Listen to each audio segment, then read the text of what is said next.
Brodes Media.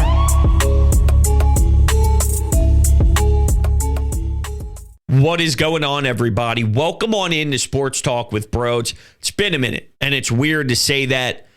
The last 5 days have been extremely painful. I can't thank everybody enough for the kind messages and the condolences. And more importantly, I can't thank all of you enough who sent the Gaudreau family all of your thoughts and prayers over the last 5 days, because as a community, we need to rally together for them. They are the greatest human beings in the world, and I can't stress that enough. Nobody deserves to go through what they are going through currently. Maddie and Johnny were A-plus people. Maddie was one of my best friends in this entire world. It's unfathomable. It is so difficult. It is heartbreaking. It is gut-wrenching, and I can't stop thinking about it. So I'm not necessarily sure how the next few days are going to transpire. I don't know how the next few months are going to transpire. I'd imagine it's going to be a lot of suffering, and nobody deserves to go through this whatsoever. It's hard. It's horrible. It seems like a nightmare every single second of every single day. I don't know how else to put it, but I just want to stress the importance of the thoughts, the love, and making sure you're keeping the Gaudreau family in mind. And we'll keep it like that for now. I don't really want to expand on it much more. It's just terrible. It's just terrible. So I'm not necessarily sure how to even transition out of something like that to talk baseball, but I'm just going to do it. I'm going to rip the Band-Aid off and in a way see if the next 25 minutes or so can be an escape by just talking about the game. And Maddie and Johnny would call in all the time and talk about how the Phillies should bunt.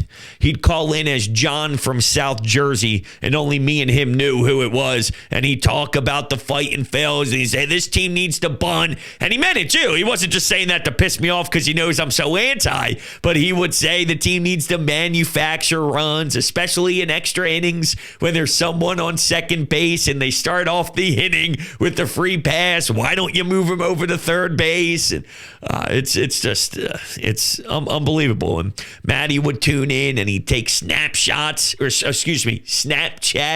of me on the radio or on the podcast, and he'd disagree with something I said, and he'd start the Snapchat off, and then about 5 seconds in, he'd say, "Shut up," and turn it off, and then send it my way, and busting stones as friends do. I'll miss it. I would love to hear another shut up again. There's nothing I want in this world more than those scenarios to play out again. But, okay, so we'll start here in regards to baseball. Impressive series against the Braves. We haven't spoke since then. You're telling me they won 3 games? You're telling me they went and took care of business, and not only took care of business, but had to fight back in a couple of those outings? Game 1, you're down 4-0. And the way that you got started was a Brandon Marsh 3-run jack because Brian Snitker left Charlie Morton in way too long, and you took advantage. And by the way, I know this was a little bit back there, so I apologize that we have to go all the way back to game 1 against the Braves in a 4-game series, but bear with me. It's worth it. Okay? I promise you it's worth it because of how great the results were. Not only did Brandon Marsh, of all people, take Charlie Morton to Mars, okay? Nick Castellanos hits a 2-run jack to take the lead. You shut it down. Nick Castellanos, at one particular time this season, I thought the MVP of the team was Trey. This isn't just we're living in the now and I'm absorbing recency bias. You could look at the longevity of how Nick has taken the field every single day and has been consistent for a long ass time. The highs of Trey Turner, let's not forget, massive. But the lows are devastating.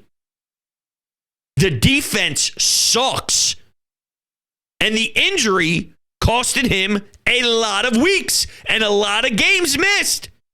Nick trots out there every day and right now is a machine. And he's been consistent for a while now. But he's even coming up clutch and large and walking off the Braves in Game 4. When Estevez is battling in extra innings for 2 innings. What I loved most about what transpired against Atlanta was the atmosphere. We were looking for attitude from this club, and for the first time in a long damn time, it smelled like October. They were playing with that edge that we've been desperately screaming for. And as soon as a huge matchup against a big-time rival, and let's be honest, that was a series for the division. And you punch them in the mouth when you're down, and you win 2 clutch games in epic comeback fashion. They were down 2-0 in Game 4. You think it's over. You think it's dead. You think the team walks away satisfied with the split because mathematically speaking, you're in great control of the division. But no. Remember, it was Nicky 3 RBI. I tried something there. It wasn't really clicking for me. Nicky double, Nicky bombs, Nicky 2 bags, Nicky 3 RBI. That's trash. I'm sorry. I'm out of rhythm. I'll get back. I promise. But Nick puts the whole team on his back and he's strapping up the backpack going, all right, what do you want? You want double or do you want, what do you want? What do you want? I can give it to you any way you want. Okay. I'll give you the long ball. I'll give you the double. You want the single? How do you want it? Please. I'll give it to you. Down 2-0. Bullpen. Electric. You got a lot of different options, too. Rob going with Hoffman instead of Estevez. That was early in the series. How about Zach Wheeler? 7 scoreless. Nola. 6 innings, 2 earned runs. So your top dogs delivering against that team. That's important. The one hiccup along the way in that series was Ranger. But Ranger's also in a very weird position. Because instead of sending him down to get a rehab assignment, he was essentially getting his rehab assignment in the bigs. So remember how he started off? On fire. He was striking out everybody. It was funny. A bunch of us got together and one of my buddies said, yo, Brodes, what are you thinking? You think Ranger can get over, I think the number was, it was either 4.5 or 5.5 strikeouts. Knowing he was going to be limited due to the pitch count, and knowing he's not afraid to pitch to contact, I said, it's probably going to be the under, so don't worry about it. He starts striking out everybody! Everyone! Literally everyone to start the game!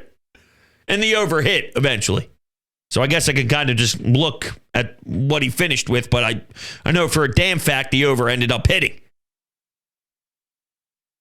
I don't know if Ranger is technically back, and as he stretches out his arm and he lengthens himself, he can continue that level of efficiency, or we have to try and survive in a world where he might be more of a 4 or 5 inning dominance lad, and you have to go to your bullpen earlier before he hits any sort of wall. because he's never seen this type of workload before. And then, of course, he missed so much time. So when you factor all of that into the equation, that's what you're going to get from Ranger, which wouldn't be a bad thing, by the way. If Wheels is Wheels and Nola is Nola and Ranger is a star, but only for maybe 4 2/3 or 5, I still think there's ways around that, and that could be extremely successful. And then, of course, you have to wonder what the Christopher Sanchez is. Maybe he's a 5-inning guy as a 4 in a 7-game series. I'm not sure. I do know that second seed in the NL, though, is continuing to be on my radar massively. I demand it. There's a lot of big games coming up. I'm not trying to jump ahead here. The Toronto series is what it is. There's a Miami series. But then you have what? There's the Rays in there too, right? But then there's Mets, Brewers, Mets, some big ones. Not trying to jump ahead. And real quickly here, I don't think I'm going to have a post-game show for the Toronto Game 2. I got some Bleacher Report stuff I have to do. I'm heading back into the WIP studios Wednesday night after the Phillies Blue Jays Game 2. So I got a lot going on here coming back from all the time that I took off. The Eagles are coming up, and that's going to be extremely huge on my plate too, preparing for the first game in Brazil. So I'm just laying it out for you as we see the Marlins, as we see Toronto here. Don't expect every single game in totality just for the upcoming stretch. I'm just putting that on the table. There are some concerns here, though. There are some concerns here. Bryce Harper does not look right. First off, when he's swinging and he has to drop the bat because his wrist or his elbow, I don't care what Rob Thompson says. Quite frankly, I don't care what Bryce Harper says. I remember talking to Tim McManus about this when it comes to the Eagles. And he said, don't listen to what they do. Or excuse me, wrong. Don't listen to what they say. Watch what they do. Don't listen to what the Phillies say. Absorb what's going on the field. Bryce Harper ain't right. The dude hasn't homered in forever. Now, I don't know what the fix is. I'd say try and sit him down for a little bit. He says he's good. He wants to be out there. He wants to battle through it. Quite frankly, I'm willing, based off of what they did against Atlanta and how they stole the division with that series win, I'm cool with giving them a little cushion because you need Bryce. I'll sacrifice maybe a loss against Miami. Hell, if they lost this game against Toronto, with Tyler Phillips, you stunk. You had to pitch Taijuan Walker. You think the home run that he gives up is back-breaking. You leave so many runners in scoring position. You hit into a brutal double play. And Mundo Sosa continued to struggle with some big spots. The list goes on and on. There was something else in there. Was it Marsh? Maybe Marsh off the top of my head had a position there to do something, and he failed big time. Guess what? I won't crush you. I won't destroy you because of what you build up with the Atlanta series. Well, I'll sacrifice a win or two if Harper has to sit. And you should be able to beat up on Miami anyway, or even this Toronto team. I didn't know half the people on that roster. Half the people that came up to the plate. I said, who? I had to Google them. No clue. They stink. Even without Bohm, even without Bryce, you should be able to win these games. But even if it does come with a price tag of maybe a loss here or there, you need Bryce. This Bryce, not going to cut it. I'm not trying to be an asshole, but it's not going to cut it. So I'm worried about Bryce. I need power from the guy. Bohm, when he swung and hurt his hand, what's up with that? And then Nick Castellanos got hit by a pitch and he was removed. That's the least of my concerns of the three. But you just never know. Trey Turner sliding. He got banged up a couple different times on the base paths, whether it was him shaking out his hand or wasn't there a sequence where maybe he hit into somebody's leg. Now's the time, because of how awful it looks. I'm not always willing to play the precautionary route. Sometimes they do it too much and they're too soft about it. Bryce can't even hold on to the bat. If now's not the time to actually consider giving him a few days off so he can recharge. And I don't want to hear for a second that that won't do anything. Maybe not. Look, maybe not. But if the alternative is to ask him to take the diamond every day and to take hacks like that where the bat flies to the dirt because he doesn't have the strength to actually hold on to it, I'm willing to take a chance. Even if he takes 6 days off, 7 days off, I don't care. I'm willing to do it right now. And I'll hold the team accountable where, sure, I might sacrifice a win or two, but I still need you to win games. Meaning, I'm just throwing out random numbers. But if there's 7 games and you go 4-3 instead of 5-2, fine. You can't go 3-4. You can't go 2-5, and then all of a sudden you come back to me and go, well, bro, you said you sacrifice a win. Yeah, you still got to do a decent job here. Because why are we paying you, Trey? Why are we paying you, JT? Why are we paying you, Nick? Why are we paying you, Bryson? Why are we paying you, any of these guys? And remember, at the time of this, like Wheeler would get a start, Nola would get a start. You got to still win those games. So instead of 5-2, you can go 4-3, but you can't go 3-4. You can't go 2-5. Whether that's hypocritical or not, so be it. By the way, if I miss anything, I apologize. I wasn't as locked in as normal. I'll say this, though. It's really awesome, to look at the last few series.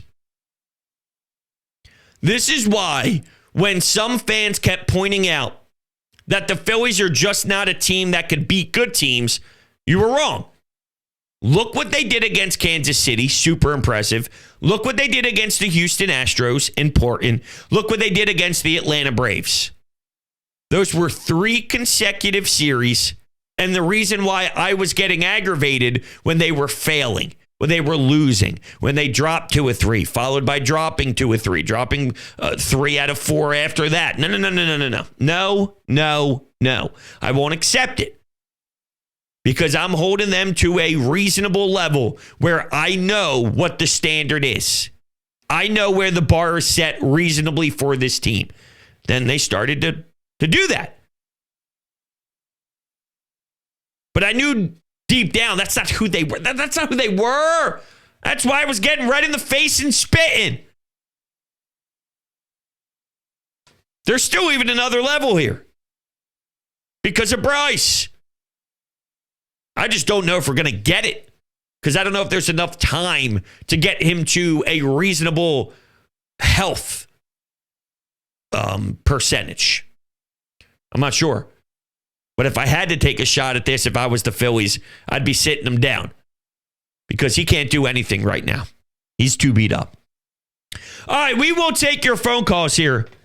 First, though, today's show is sponsored by the Online Fitness Training Camp, which is presented by Chris Gates Fitness. Training Camp is an online fitness community designed specifically for sports fans to help you get the results with your health and fitness without cutting out everything that you love. If you're interested in getting brand new workout programs every month so you can achieve your health and fitness goals, if you're interested in fitness challenges every month to push you to develop healthy habits, or even challenges with the Training Camp community so you can win awesome prizes or even Q&As with Chris himself so you can get direct personalized support, well, then you, my friends, have to go to chrisgatesfitness.com/training camp or click the link down below in the description to learn more and sign up. And if you use code BRODES at checkout, you will get 50% off your first month. There are weekly football pick'ems, by the way, with the training camp community, where winners will get free supplements from Legion Athletics. And in September, now that we have started the new month, there is a step count challenge where the winner will take home a free walk pad treadmill. You do not want to miss out. There will be more opportunities to win things throughout your time with Chris Gates Fitness. Make sure you check out all the information down below. Do not be a fool. Okay, let's take some calls here, shall we? Kyle fucking Schwarber. If Nick Castellanos has big balls, which he's been showing them, Kyle Schwarber has titanic balls. 3 home runs, ew. But I do have a gripe. I can't believe I'm actually saying this. Other than Zach Wheeler and Aaron Nola, I don't trust a single person in the pitching rotation. Nobody. Not even Christopher Sanchez. He can have really off games. See you, Brodes.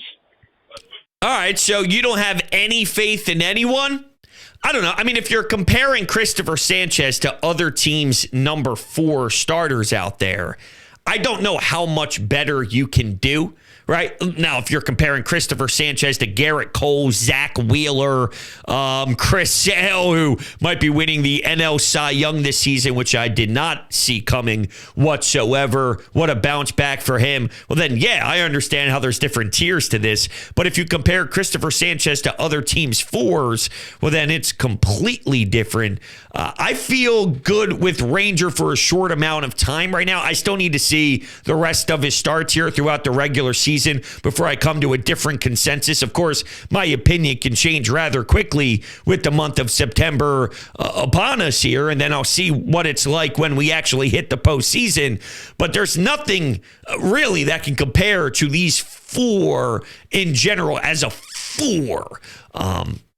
So, yeah, I mean, the Ranger thing still does scare me. I'm definitely not saying he's back just because he did well before he showed signs of not being stretched out, because I don't know if he can hit a 6th inning. I don't know if he can go through 7 innings of that straight ridiculous filth where he's striking out guys left and right and super poised.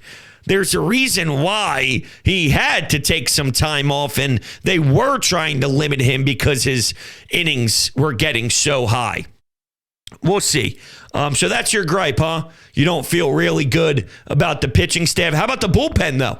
How about Estevez? How about Matt Strahm? How about Jeff Hoffman? They did throw a shutout against Atlanta, right?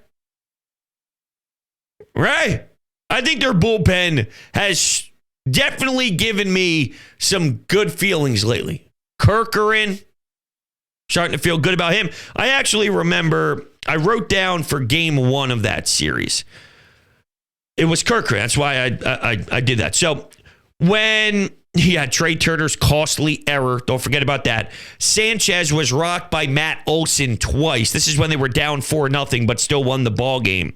When Brandon Marsh hit the home run against Morton, they were still down 1. The score was 4-3. What I thought really switched the energy in the ballpark was in the 7th inning, where Orion Kerkering faced Whit Merrifield, got him out, and then struck out Soler and Ozuna back-to-back. And what I heard from the Philly faithful and what I heard from those fans in that ballpark, what I saw with my eyes when people were rising behind the catcher, it was loud. It was intense. It was sick. It was so sick. It was Phillies baseball again. But Orion Kerkering, that's why I want to bring it up. That's why I want to put a focus on it. It's Orion Kerkering, of all people, that I thought really put that extra fire into the ballpark after Marsh. And without that, I don't know if you get the Nick Castellanos big shot. I don't know if you get the 5-4 victory and the W. You got a lot of good options right now. I get being cautious about the staff. To say I don't trust anyone outside of Wheeler and Nola, well, how many teams have a 3 outside of their 1 and 2 that they could definitively, is that the word? Yeah, I don't know. That sounded weird to me. Couldn't really get it out. But any team's 3. I just brought it up with Sanchez, right? Well, let's do it with the 3. How many teams have a 3 that is dynamite, where there's 0 questions if they are going to have an elite game or not? You know they're having an elite game. Probably not many. Probably not many. Realistically, outside of any team's ace, the rest is beatable. Think of the Braves. They got some good arms. They got Chris Sale. They can get to Max Fried. Spencer Strider's hurt right now. I'm just using them as an example because I do anticipate seeing that team again. That's a matchup that is definitely going to happen. But how about Lopez? Lopez has a 2 ERA right now. That's why I clicked on his name. Lopez can definitely do some damage there. Who else? Charlie Morton, you can beat. Schwellenbach can get to him. I'm not saying they have bad pitchers. I'm telling you, outside of Chris Sale, and then you got Lopez, fair. But I don't know how many teams have a 3 in this case where it's automatic, dominance. Doesn't work that way. Brodes, Kyle Schwarber. It was looking grim, but that boy saved us. That boy saved my parlay. He saved everything. Booking with Trent's the worst ever gamble. The Phillies are winning it all. There's this guy that we follow on Twitter called Book It with Trent. We fade him every time. Faded him. And Kyle Schwarber answered the call. That boy definitely listens to September by Earth, Wind, and Fire before every single game. This is the Phillies year, baby. I'm putting $5,000 on a Phillies World Series right now. As you should. As you should. I know we've all been tamed and we've all been skeptical on if the Phillies are actually, quote, back or not. But it does get a sense that they are, right? As bad as Toronto is, for you to win that game with how bad it was. I mean, you left a lot of runners. Let's be honest, okay? How about we go right here? Most of us thought that they were going to lose that game, right? I mean, 6-1. It started off great, but then 6-1, and then after Taijuan Walker, sure, you fight back and score a couple runs, but it just seemed like it's hard. It's hard to win a game when your starter can't even get out of the damn first inning, and then Taijuan comes in after going through a couple of innings scoreless. He allows a home run, and then the wonkiness happened when you hit the ball over to the first base side, and runs are being scored. It's like, what is going on? Laying down in the middle of the infield there on the infield dirt. No out is actually recorded. It's another hit for the Schwarbinator. I don't know. It didn't make any sense whatsoever. But whenever they do turn the page and become that great baseball team again, there's one way to describe what they do. And they find ways. They win. There's never a time where they're out. And while we thought, sure, they're probably not going to do it, as they kept hanging in there, you went, well, when the team is hot, they do win these games. So it kept some optimism there because you understand that when they are great and when they are the right version of the team, you can never count them out. So the fact that they did win the game tells you that they're back because they do win those type of games when they are back. Does that make sense to anybody? Maybe the answer is no. Maybe that literally doesn't make sense to anyone. But it made sense to me. Let's take one more call. Hunter, man. Brother, I just want to let you know real quick. You've been in my thoughts. Love you, man.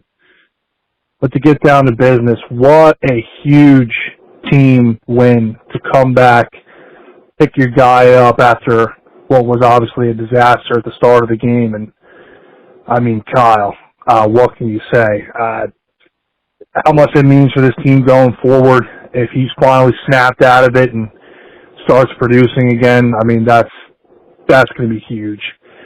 Obviously a little bit worried about Harper, but, I think he can pull through. But we'll see, maybe he takes a couple of days off. But, yeah, man, what a game. Huge dub. Keep going forward. Go Phils. I'm worried about Bryce.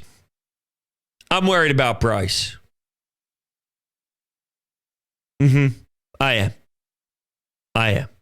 That's where we're going to wrap things up here. But as for right now, I'm worried about Bryce. Thank you guys all so much for hanging out with me. You guys are the greatest in the world. I love you to death. And I will see you all on the next one.